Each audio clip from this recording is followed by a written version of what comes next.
Hello guys, in this video lecture we will learn about Lex-Milgram theorem for the bounded sesquilinear forms on a Hilbert space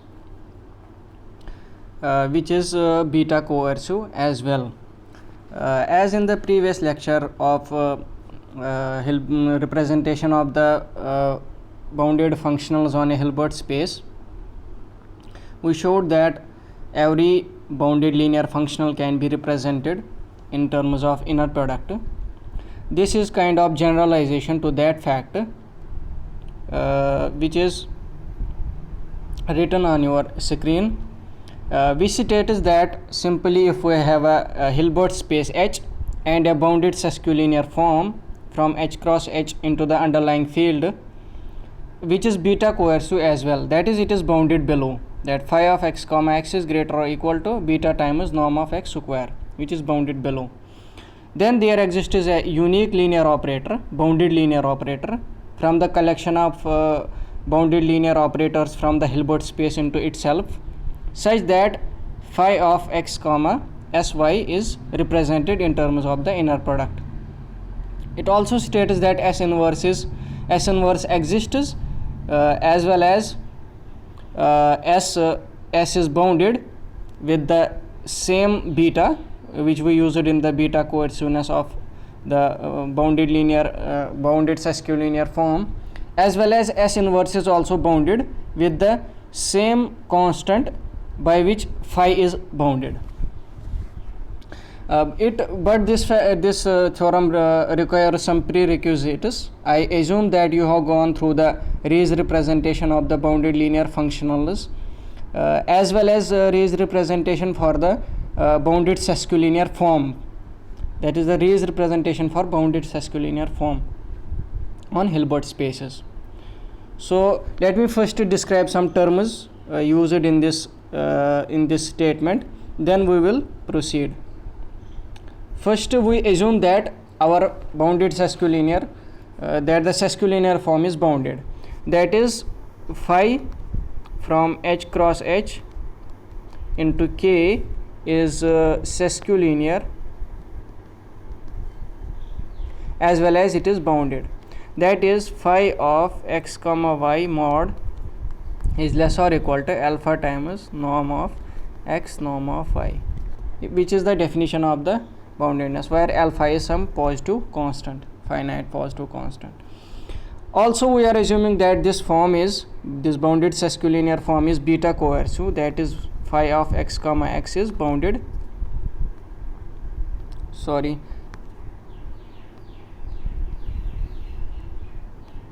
This is bounded below by some positive constant beta greater than 0. Then this theorem guarantees the existence of a unique linear operator. That is, this guarantees there exists some bounded linear operator from H into H which is bounded linear as well.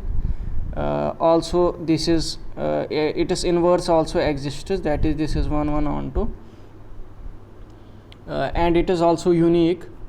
S is unique as well, and this sesquilinear form can be represented in terms of inner product xy,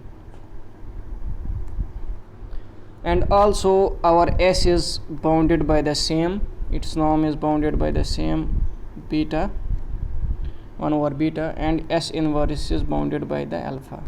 This we have to prove. I am assuming that you know the Rie's representation theorem for the bounded sesquilinear form, which simply states that if we have a bounded sesquilinear form from Hilbert product of the Hilbert spaces into the underlying field which is bounded sesquilinear, then this bounded sesquilinear form can be represented by the inner product of Sx and y, which is the inner product on H2, where S is a bounded linear operator from H1 into H2. This S is a bounded linear operator, and also this H has the same norm as this operator. This norm is same as norm of S. This is guaranteed by the Rees representation for the bounded sesquilinear form. H is our bounded sesquilinear form.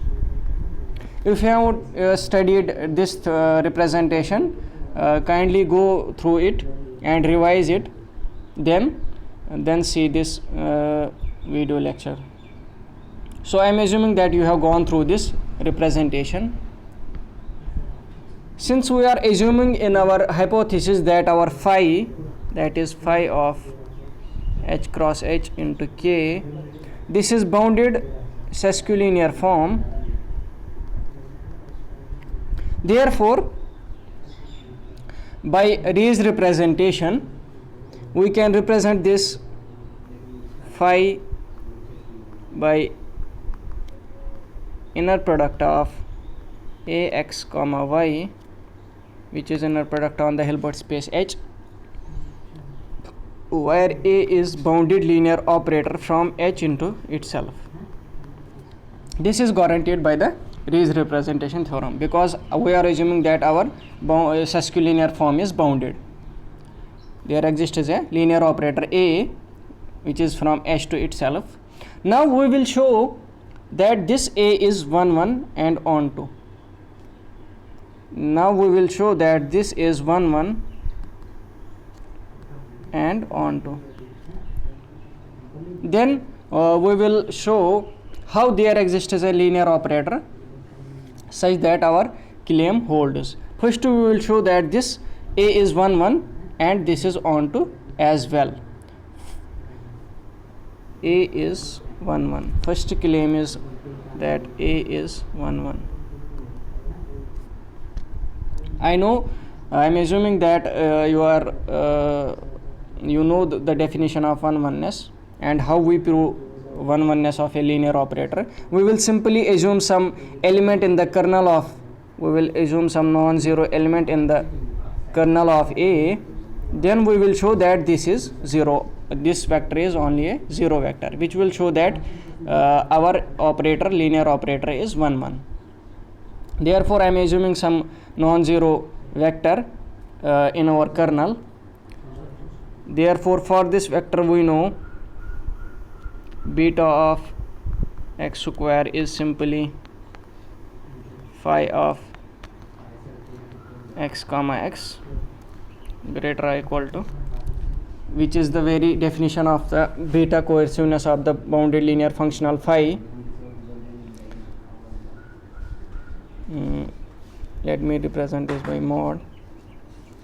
We can take the mod because the left hand side we have a positive number, and this is simply by the Rees representation, this is simply Ax x inner product norm, which is by Cauchy-Schwarz inequality, which is bounded by Ax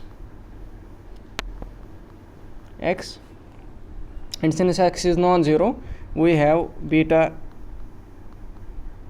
is less or equal to norm of Ax. Since also we have beta is positive constant, beta is our positive constant,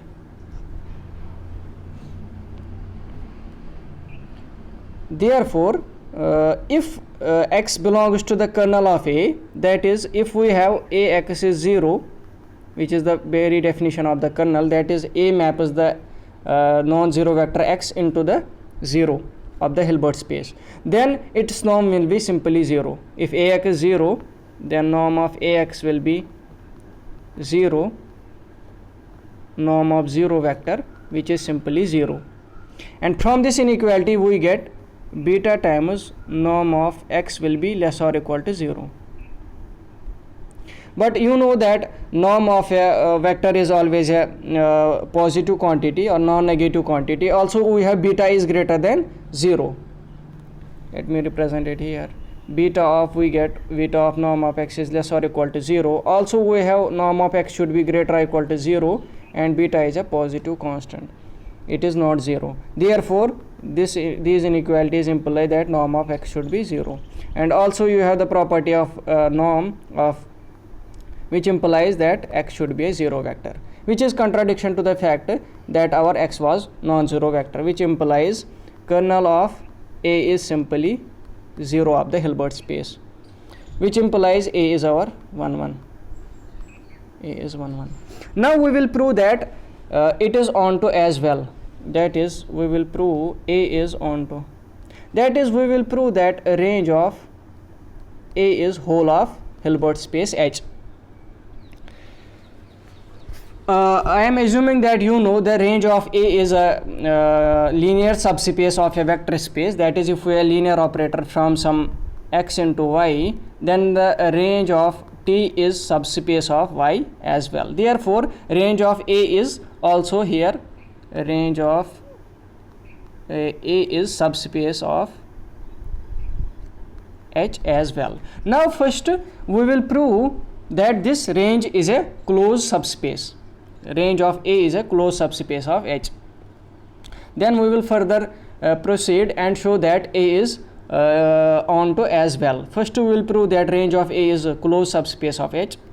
That is, we will prove range of A is closed subspace. This part I am not going to prove. That is subspace. Range is a range of a linear operator is a subspace as well. This you can do, but I will prove that this is a closed subspace of H. So we will assume any limit point in the closure of a range of A. Then we will prove that this limit point is also in the range of A. That is, we will assume some limit point. That is, we will assume some limit point in the range of A closure. Then we will prove that y belongs to range of A as well. Since this is the limit of y is the limit of the range of A closure, it can be in the range of A or it can be its limit point. If it is already in the range of A, then we are through. Or if it does not belong to range of A, it is in the it is a limit point of range of A, that is, it is in the closure, then we will prove that this also belongs to range of A. Now in the metric spaces you have this property that if you have a limit point corresponding to that limit point, we have a sequence of vectors. That is sequence, we have simply a sequence corresponding to a limit point. Therefore, corresponding to this y, we will have a sequence of vectors yn belonging to range of A that will converge to y, that this yn will converge to y. We will have a sequence of vectors yn in the range of A that will converge to y. We will now simply show that this limit point also belongs to the range of A as well. Now since yn is in the range of A, corresponding to yn is in the range of A, corresponding to yn, we will have a sequence of vectors xn in our Hilbert space H, which will get mapped by A into yn. This is very definition of the range of A. Because yn is a sequence in the range of A, we will have a sequence xn in the Hilbert space H, which will get mapped by A into yn. Now we will show that this xn is a Cauchy sequence, and also we know that H is a complete space, therefore this must converge to some point. First we will show that xn is a Cauchy sequence. Also yn is a convergent sequence, which implies it is Cauchy as well, because all convergent sequences are Cauchy sequences, which is a very basic factor from the real analysis. Now we will show that xn is a claim xn is Cauchy sequence. For that we will simply do xn minus xm norm square, which is less or equal to phi of xn minus xm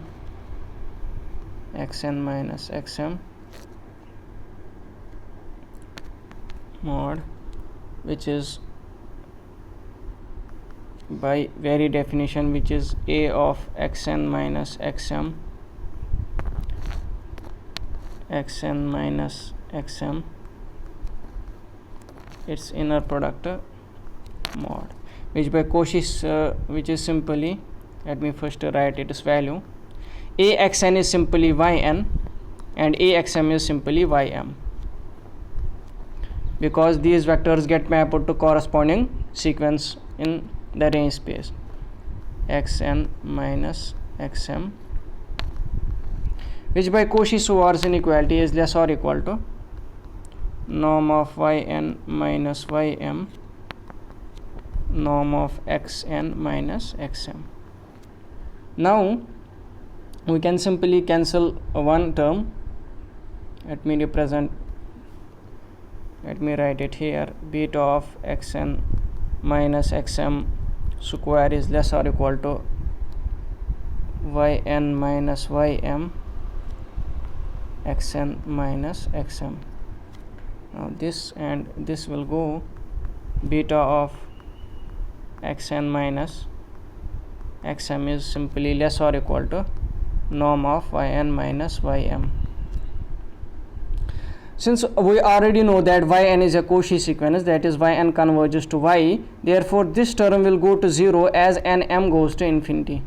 As nm will approach to infinity, this term will go to 0, which implies this term will go to 0 because beta is positive. This term will go to 0, which implies xn is Cauchy. And since we are in a Hilbert space, which is complete space, xn must converge to some x. That is, we have finally xn converges to x in our Hilbert space H. Also we know that A is a bounded linear operator. A is bounded linear operator. By the property of the bounded linear operator, you know, if xn converges to x, then Axn will simply go to Ax, which is very the definition of continuity or the boundedness, because in case of linear operators, boundedness and continuity coincide. Therefore Axn will converge to Ax, but we have Axn is simply yn. This is our yn in our range. This is in our range space yn, and we know that yn converges to y. Therefore we have same sequence, we have Axn converging to Ax and same sequence converging to y.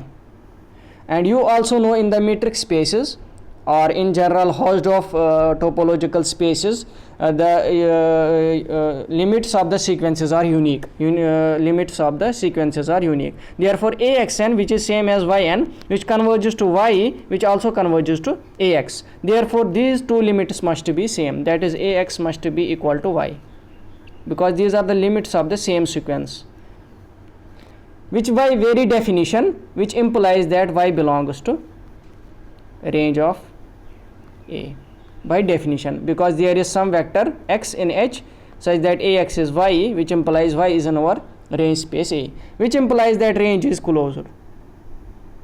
A range of A is a closed subspace. Since we took any arbitrary element in the closure of range of A and we showed that it also belongs to this set, hence we got that a range of A is a closed subspace of our Hilbert space H.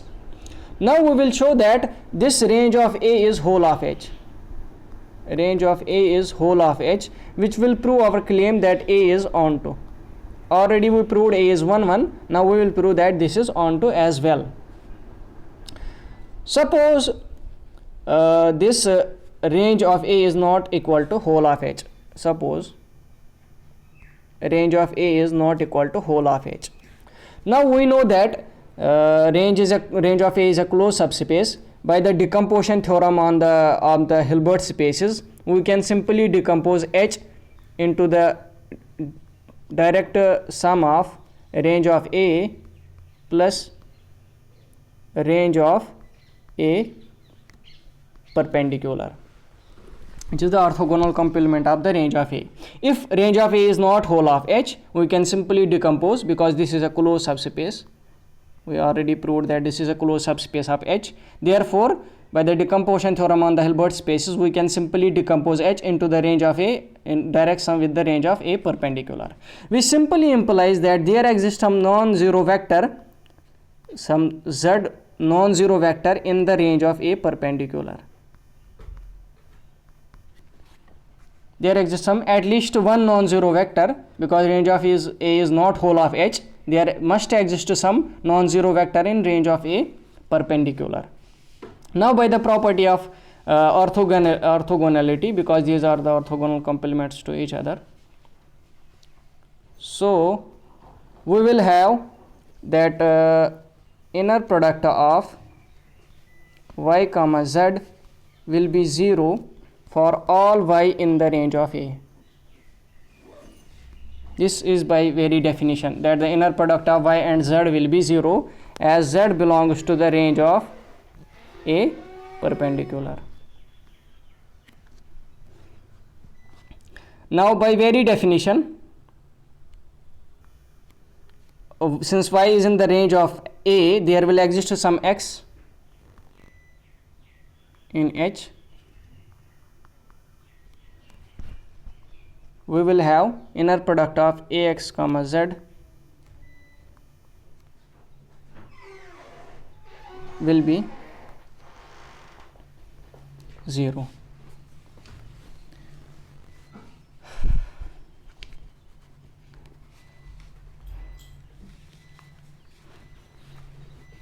This is true for all x in our Hilbert space H. Now, by the Rees representation, we can write this by this quantity by phi of x comma z, which is simply 0. Now, since this equality holds for all elements in our Hilbert space, therefore it must be true for x equals z as well. This inequality should hold for x equals z also. That is,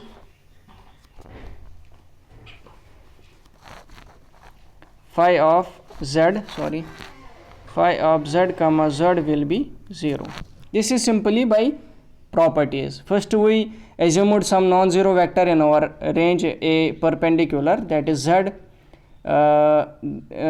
Then we should have for all y in the range of A, we should have this inner product should go to 0 by the very definition. Therefore, for all x in the Hilbert space H, we can write Ax comma y, Ax comma z should be equal to 0. This equality should hold for all x in H. If it holds for all x in H, since z is also in our H, therefore for x equals z, this equality should also hold. Now, by the beta coerciveness of this functional phi, we have phi of z comma z is 0, which is greater or equal to beta times norm z square. Since z is a non-zero vector, we have beta times norm z must be less or equal to 0. Beta is positive, therefore norm z must be less or equal to 0. Also, we have norm z should be greater or equal to 0, which implies z must be 0 vector, which is clear contradiction to the fact that z is a non-zero vector. Hence, z is 0, which implies that range of A perp is simply 0 vector, contains simply 0 vector, which implies that range of A is whole of H, because our H was equal to range of A direct sum with range of A perp.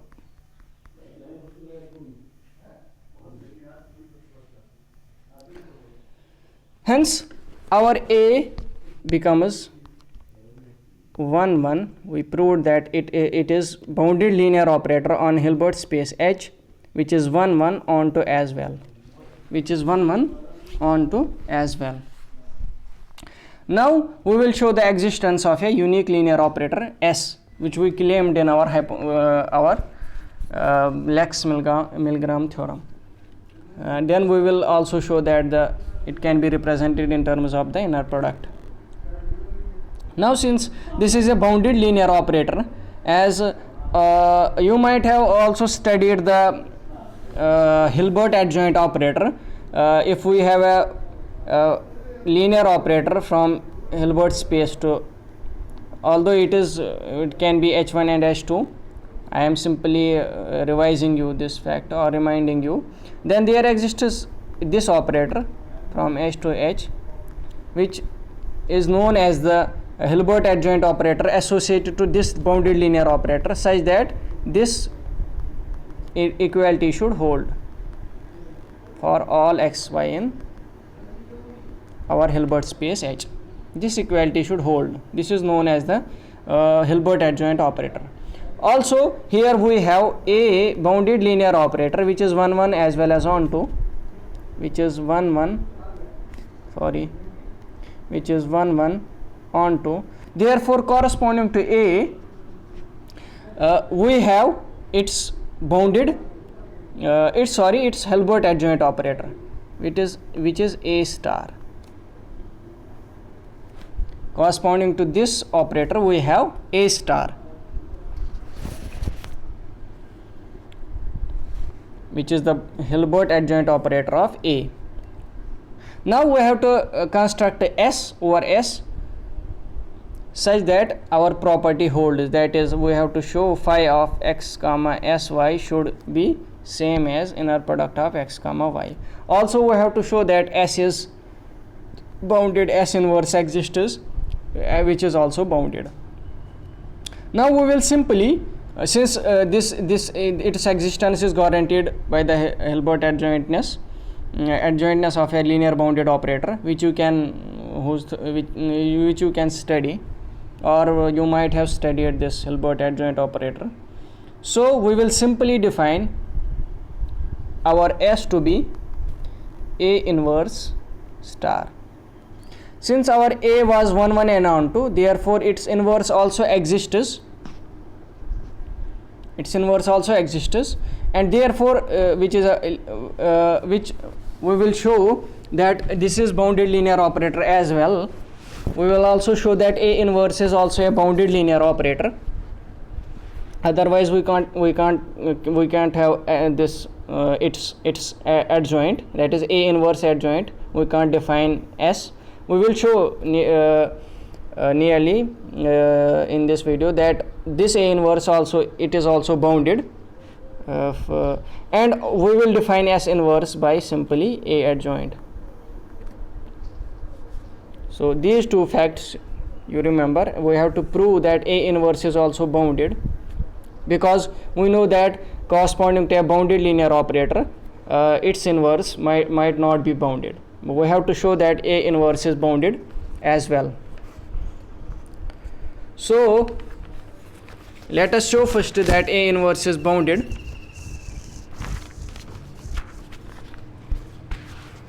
We will show that A inverse is bounded and our all properties hold, which we claimed in our theorem. So first let us show that A inverse is also bounded. For that we will calculate its norm and show that it is bounded. So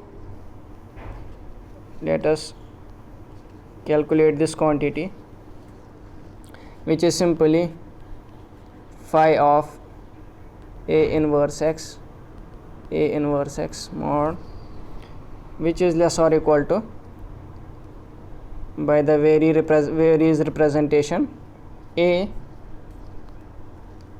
inverse x inner product, which is simply less or equal to, by Cauchy-Schwarz inequality. Since A and A inverse exists, therefore A inverse is simply identity operator, and identity of x will simply map this vector into x. Therefore we have this is bounded by norm of A inverse x. Therefore this quantity and this will cancel. We will have beta times norm of A inverse x is less or equal to norm of x. Therefore we have beta A inverse x upon norm x is less or equal to 1, that is A inverse x upon norm of x is less or equal to 1 upon beta, where beta is positive. We can divide by beta because it is positive. Hence, if we take supremum over all non-zero vectors, which will give us the norm of A, we simply shows that A inverse is also bounded as well. A inverse norm is simply less or equal to 1 upon beta, because beta is a positive finite constant. Therefore, norm of A inverse is also bounded, which is a bounded operator. Hence, we can define S to be A inverse star. We can define simply, because A inverse is a bound. Also, you know that if A is a linear operator, A inverse is linear operator as well. A is bounded. We showed that A inverse is also bounded. We can associate to it is a Hilbert adjoint operator, that is A inverse star. Let us define this S to be A inverse star, and let us define also S inverse to be A star. Which is clear from the properties of the star. If you calculate this will be clear that S inverse is simply A star. Let me show you how it works.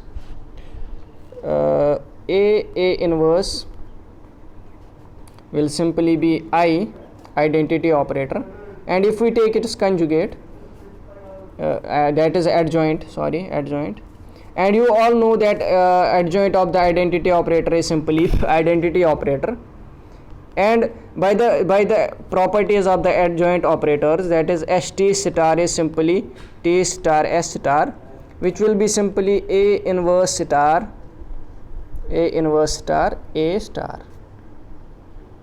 and by using A inverse A star, which will be simply A star A inverse star, which will also be equal to identity operator. Hence, this must be inverse of this operator, that is A inverse star must be the inverse of A star, or A star inverse must be the inverse of A inverse star.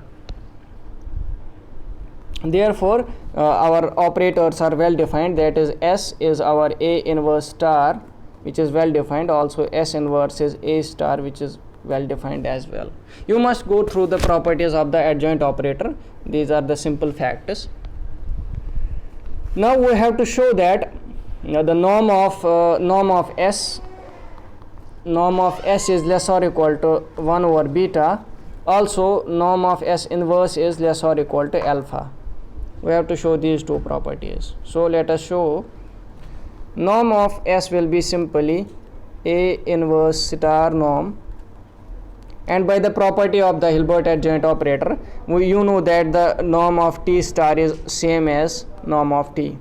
Therefore, this norm will be same as norm of A inverse, which is less or equal to 1 over beta, which we already proved that A inverse is bounded, norm of A inverse is bounded by 1 over beta, which proves that norm of S is less or equal to 1 over beta.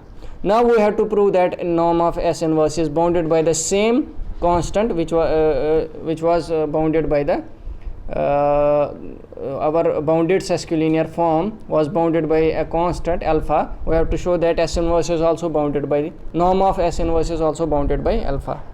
Now let us calculate the norm of S inverse. Our S inverse is simply A star, which is same as norm of this, and we know that the Hilbert adjoint operator is the same norm as the bounded linear operator, and we know that this A has same norm as norm of phi by Rie's representation for the bounded sesquilinear forms, which is bounded by alpha. Hence, S inverse norm is bounded by alpha. So far we have showed the existence of the operator S, and also we have showed that this norm is bounded by 1 over beta, and also we have showed that S inverse is bounded by alpha. And now we have to show that the main property of this bounded sesquilinear form, that is phi of x comma sy is same as inner product of x comma y for all xy in our Hilbert space. We have to show this very important property. Now how we will show this? Phi of x comma sy will simply, by our Rees representation, will simply be ax comma sy, inner product of ax comma sy, and our S was defined to be A inverse adjoint, and you know by the property of the Hilbert adjoint operator, this will simply go into the first by removing the star, that is this will be A inverse ax y, which is simply x comma y. This holds for all x comma y in our H. Hence we proved our claim that phi of x comma sy is simply phi of x comma sy is simply inner product of x comma y, inner product on our Hilbert space X for all x comma y belonging to H, which is clearly the generalization of the Rees representation from the bounded linear functionals on our Hilbert space. Because if we simply fix our y, then sy will be some vector in H. Let me represent that by z. Then phi of x comma z will be simply represented by x comma y. Sy is simply our z, therefore y will be simply S inverse z, because S inverse exists as well, S inverse z. And you all of know that since z is our fixed vector and phi is linear in its first variable, therefore this will represent some bounded linear functional, some f of x. Therefore every bounded linear functional has this representation, which was guaranteed by the Rees representation theorem. Hence this is the generalization of the this Lex-Milgram theorem is the generalization of the Rees representation theorem, which was all about this Lex-Milgram theorem. Thank you. If you like this video, kindly share to your relevant friends and like and subscribe my channel. Thank you.